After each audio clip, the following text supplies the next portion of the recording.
Carlos, why did you write this book? I wrote the book for a number of reasons. The first is as a teaching tool for my students. The second is to help dentists and policymakers understand how the dental profession and Canada's dental care system developed and what that means for us today. And third, to proffer an answer to some key questions in Canadian dental care policy. For example, why was dental care excluded from our national system of health insurance? Who shoulders the burden of poor oral health, and who has access to dental care? And what do these mean for individuals, the healthcare system, the dental profession, and society as a whole? And likely most importantly, at a time when governments around the world are grappling with these issues, including our own federal and provincial governments, how might one best deal with dental care within broader healthcare policy? You have set up the book that there's 4 chapters, and 3 of them set the scene for the dental care scenario in Canada today. What are the most important takeaway points in these 3 first chapters? The first chapter introduces some key ideas. For example, it defines politics as the reasons for why things are the way they are. In other words, why some people are granted ready access to dental care resources and others not. It introduces the major ideological tension within the Canadian welfare state that drives much of dental care politics. That is, the balance policymakers must define between individual and social responsibility over health and meeting health needs. Should we depend on individuals to secure and distribute oral health and dental care resources? Or should we depend on the market or on governments? Finally, the first chapter introduces the idea that social and living conditions likely have more to do with defining differences in health between individuals and populations than behaviors like toothbrushing, flossing, and sugar consumption.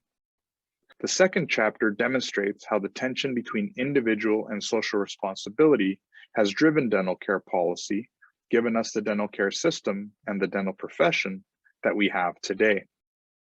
The third chapter then outlines the problems and weaknesses of our current policy approach and how it fails to do the work needed to achieve good outcomes for individuals, the healthcare system, society, and the dental profession itself. You've given us an understanding of the background. Now, the future. What might the future hold? Well, the fourth chapter in the book completely situates in the future, as it outlines a series of potential solutions to our challenges, from improving social and living conditions more generally, such as making investments in fair and decent work arrangements, like making employer-sponsored health benefits mandatory, for example, to investing in interventions like community water fluoridation and excise taxes on health-damaging products like tobacco and sugar-sweetened beverages. From improving access to dental care by achieving its universal coverage, to improving the delivery of dental care itself through the better use of evidence and data. And finally, from thinking about the nature of medically necessary or essential dental care, to renewing the culture of dentistry through courageous and moral leadership.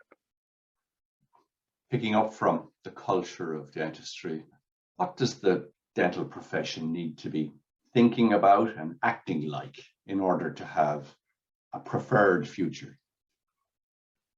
Here, I am reminded of Dr. Don Berwick, who was a former administrator of the Centers for Medicare and Medicaid Services in the US.